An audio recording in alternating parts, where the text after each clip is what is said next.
Hi guys, welcome back to Mallu trend ഒക്കെ. പക്ഷെ ഇതിൽ കുറെ പേര് പെട്ട് കിടക്കുന്നുണ്ട് കേട്ടോ ഇതേ അവസ്ഥയില്.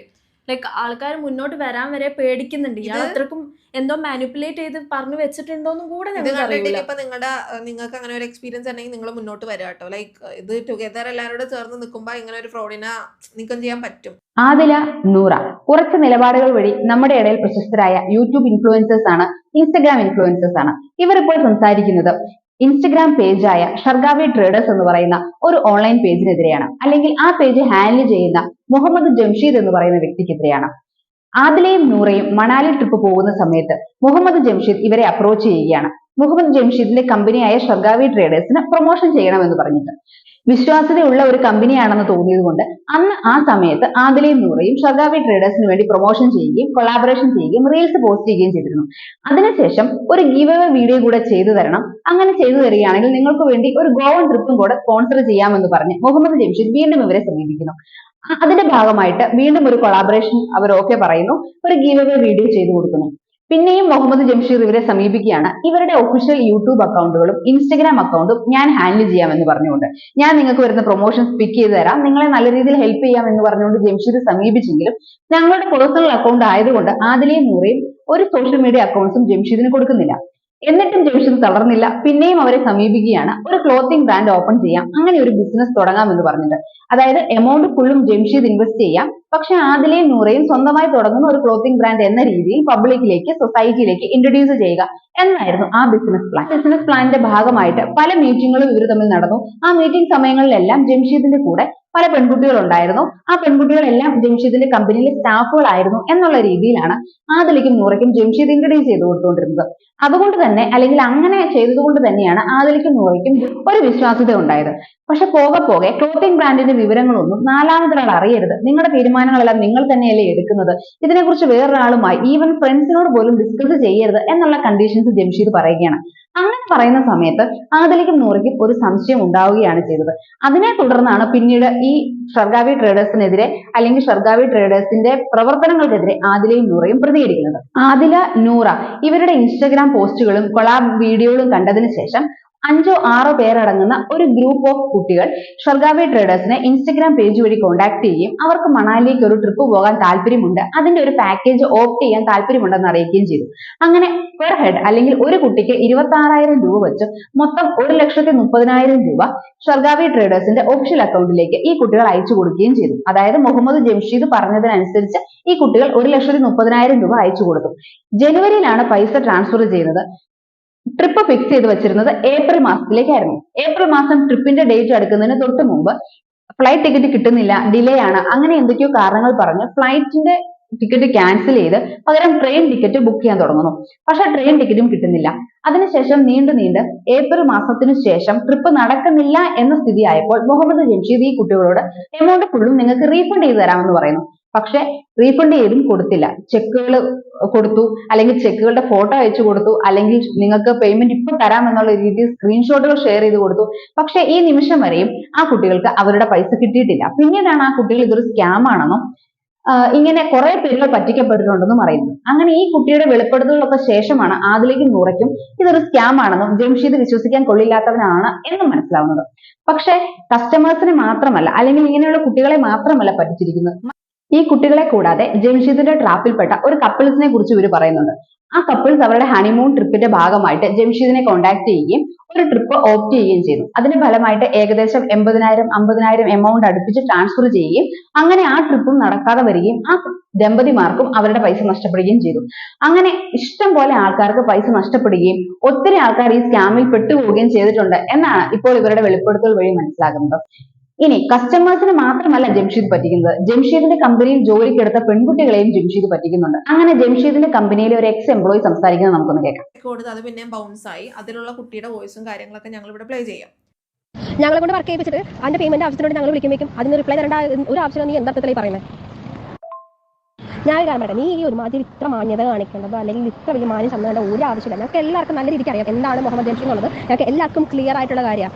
ഒരു അത്യാവശ്യം നീ ഇപ്പം ഈ പറയുന്ന മാതിരി പൊട്ടൽ നിനക്ക് മാത്രമല്ലല്ലോ, അപ്പം ഞങ്ങൾക്കും ആവശ്യമില്ലേ, ഞങ്ങൾ വർക്ക് ചെയ്യുന്നതും പേയ്മെന്റിന് വേണ്ടിയിട്ട് തന്നെയല്ലേ, ഓരോരുത്തർ അതിന് വേണ്ടിയാ. അപ്പം നിനക്ക് നിന്റെ പ്രശ്നം വരുമ്പോഴേക്കും അത് മറ്റുള്ളവരാ. നീ ഇതിന് മുന്നേ പെൺകുട്ടി ജംഷീദിന്റെ കമ്പനിയിൽ വർക്ക് ചെയ്തുകൊണ്ടിരുന്ന ഒരു പെൺകുട്ടിയാണ്. ആ പെൺകുട്ടി ജംഷീദിന് അയച്ചിരിക്കുന്ന വോയിസ് നോട്ടുകളാണ് നമ്മളിപ്പോൾ കേട്ടത്.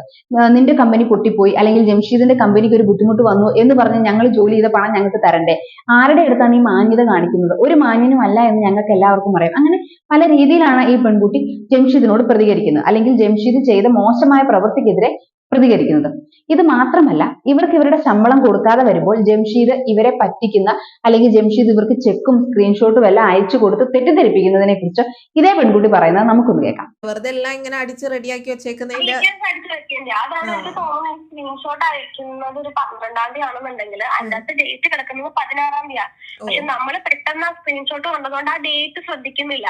അത് കഴിഞ്ഞ് 14-ാം തീയതി ആയപ്പോ ഇവര് വിളിച്ച് ചോദിക്കുന്നുണ്ട് ജംഷീദ് ഇങ്ങനെ പേയ്മെന്റ് വന്നിട്ടില്ല എന്ന് പറയുമ്പോഴേക്കും ആള് പറയുന്നത് അത് വരും, ഓട്ടോ ഷെഡ്യൂൾ അയക്കുന്നതാണെന്ന് പറഞ്ഞത്. അപ്പോഴാണ് ഞങ്ങൾക്ക് ഡൗട്ട് വന്നത്. ഞങ്ങൾ പിന്നെ സ്ക്രീൻഷോട്ട് എടുത്ത് നോക്കുമ്പോഴേക്കും അതിന്റെ അകത്ത് ഓൾറെഡി ഷെഡ്യൂൾഡ് ഡേറ്റ് 16-ന് ഇട്ടിട്ടുണ്ട്.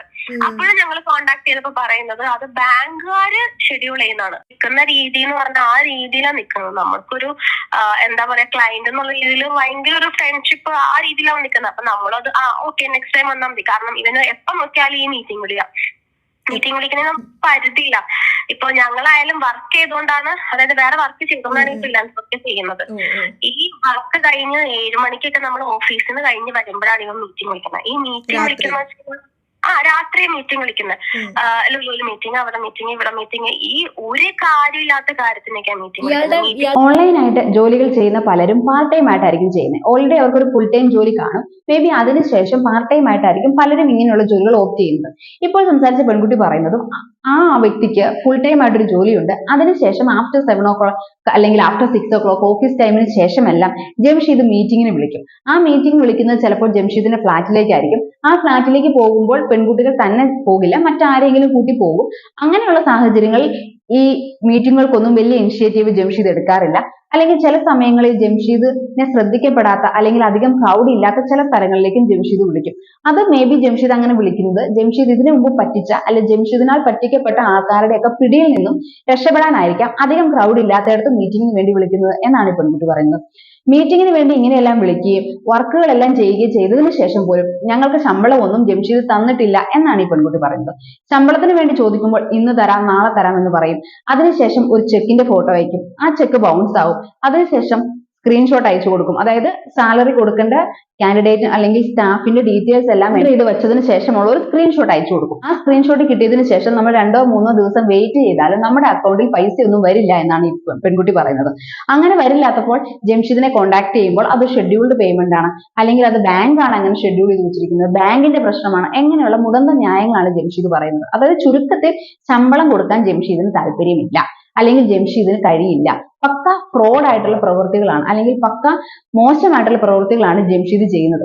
അതുകൊണ്ട് തന്നെ അത് പുറത്തു കൊണ്ടുവരാൻ, അല്ലെങ്കിൽ അതിനെ വെളിവാക്കാനാണ് ഇപ്പോൾ ആദിലയും നൂറയും ശ്രമിച്ചുകൊണ്ടിരിക്കുന്നത്. ജംഷീദ് അവരോട് പറഞ്ഞത്, നിങ്ങൾ എന്തായാലും വീഡിയോ ചെയ്യാൻ പോവുകയല്ലേ, വീഡിയോയ്ക്ക് സപ്പോർട്ട് ചെയ്യാൻ പോവുകയല്ലേ, അപ്പോൾ നിങ്ങൾ എന്തൊക്കെയാണ് പറയുന്നത് അതൊക്കെ കേട്ടിട്ട് നിങ്ങൾക്ക് ഇനി നിങ്ങളുടെ തരാനുള്ള ശമ്പളം തരാം. നിങ്ങളുടെ ശമ്പളം തരാനിരിക്കുകയായിരുന്നു, പക്ഷെ ഇനി നിങ്ങൾ വീഡിയോ ചെയ്യും എന്ന് പറഞ്ഞതുകൊണ്ട് നിങ്ങൾക്ക് തരുന്നില്ല എന്നാണ് ജംഷീദ് പറയുന്നത്. കൊടുക്കാനായിരുന്നെങ്കിൽ പണ്ടേ ജംഷീദ് കൊടുത്തേനെ. ഇനി ചുമ്മാ ഈ പിള്ളേര് വീഡിയോ ചെയ്യാതിരിക്കാൻ, അല്ലെങ്കിൽ അവർക്ക് അനുഭവിക്കേണ്ടി വന്ന ബുദ്ധിമുട്ടുകൾ തുറന്നു പറയാതിരിക്കാൻ വേണ്ടി ജംഷീദ് ചുമ്മാ നമ്പർ ഇറക്കുന്നതെന്നാണ് എനിക്ക് തോന്നുന്നത്, അല്ലെ? എന്റെ അഭിപ്രായത്തിലും ഇൻഫ്ലുവൻസേഴ്സ് ഒരു പെയ്ഡ് പ്രൊമോഷൻ ചെയ്യുമ്പോൾ അവർ ആർക്ക് വേണ്ടിയാണോ സംസാരിക്കുന്നത് ആ കമ്പനിയുടെ വിശ്വാസ്യത ചോദ്യം ചെയ്തതിനു ശേഷം, അല്ലെങ്കിൽ ആ വിശ്വാസ്യത ഉറപ്പുവരുത്തിയതിനു ശേഷം മാത്രമേ ഒരു കൊളാബറേഷൻ ചെയ്യാവുള്ളൂ. ആദിലയും നൂറയും ചെക്ക് ചെയ്ത സമയത്ത് മുഹമ്മദ് ജംഷീദിന് സ്വന്തമായ ഒരു ഓഫീസ് സ്പേസ് ഉണ്ട്, സ്വന്തമായ ഒരു ഇൻസ്റ്റഗ്രാം പേജ് ഉണ്ട്, അതിനെ ഫോളോ ചെയ്യുന്ന കുറെ ആൾക്കാരുണ്ട്, അല്ലെങ്കിൽ ആ ഓഫീസ് സ്പേസിൽ വർക്ക് ചെയ്യുന്ന പെൺകുട്ടികളായ സ്റ്റാഫിനെ നേരിട്ട് കണ്ടിട്ടുണ്ട്. ഇങ്ങനെയൊക്കെ കാണുമ്പോൾ ആദിലയും നൂറെ പോലെയുള്ള സാധാരണക്കാരെ ഉറപ്പായിട്ടും അയാളെ വിശ്വസിക്കുകയും, അല്ലെങ്കിൽ ആ കമ്പനിയെ വിശ്വസിക്കുകയും അതിനുവേണ്ടി കൊളാബ് ചെയ്ത് കൊടുക്കുകയും ചെയ്തു. അത് തന്നെയായിരിക്കും ആദിലയ്ക്കും നൂറയ്ക്കും സംഭവിച്ചത്. തെറ്റു പറ്റിയതിനു ശേഷം പറ്റിപ്പോയ തെറ്റിനെ അക്സെപ്റ്റ് ചെയ്യുക എന്നുള്ളതിനപ്പുറത്തേക്ക് ഒരു മനുഷ്യനും ഒന്നും ചെയ്യാൻ സാധിക്കുകയില്ല. എങ്കിൽ പോലും ആദിലയും നൂറയും അത് അക്സെപ്റ്റ് ചെയ്തതിനു പുറമെ ഇനി ആർക്കും അത് ഒരു ബുദ്ധിമുട്ട് ഉണ്ടാക്കാതിരിക്കാൻ വേണ്ടി അവരുടെ ഫോട്ടോസും അവരുടെ കൊളാപ്സും, അല്ലെങ്കിൽ അവർ ചെയ്തു കൊടുത്ത വീഡിയോയും എല്ലാം ഡിലീറ്റ് ചെയ്യിപ്പിക്കുകയും, ഇങ്ങനെ ഒരു സ്കാം സംഭവിക്കാതിരിക്കാൻ വേണ്ടി അയാളുടെ പേരും അയാളുടെ ഇൻസ്റ്റഗ്രാം പേജുകളും എല്ലാം പുറത്തോട്ട് വിട്ട് തങ്ങൾക്ക് പറ്റിയത് അബദ്ധമാണ്, തെറ്റാണ് എന്ന് അവർ തുറന്നു സമ്മതിക്കുകയും ചെയ്തിട്ടുണ്ട്. അതുകൊണ്ട് തന്നെ ആ പ്രവൃത്തിനെ അഭിനന്ദിക്കുക എന്നതപ്പുറത്തേക്ക് നമുക്കിനി ഒന്നും ചെയ്യാൻ പറ്റില്ല. പക്ഷെ എങ്കിൽ പോലും പല രീതിയിലുള്ള തട്ടിപ്പുകളാണ് എന്നും പുറത്തോട്ട് വന്നുകൊണ്ടിരിക്കുന്നത് അല്ലെ. മലയാളികളായ നമ്മൾ ഇനി എന്ന് പഠിക്കും എന്ന് എനിക്കറിയില്ല. ഒരു പക്ഷെ ഇങ്ങനെയുള്ള തട്ടിപ്പുകൾ ഇത് ആദ്യമായിരിക്കില്ല. ഓൺലൈൻ തട്ടിപ്പുകൾ ഇഷ്ടം പോലെ നടക്കാറുണ്ട്.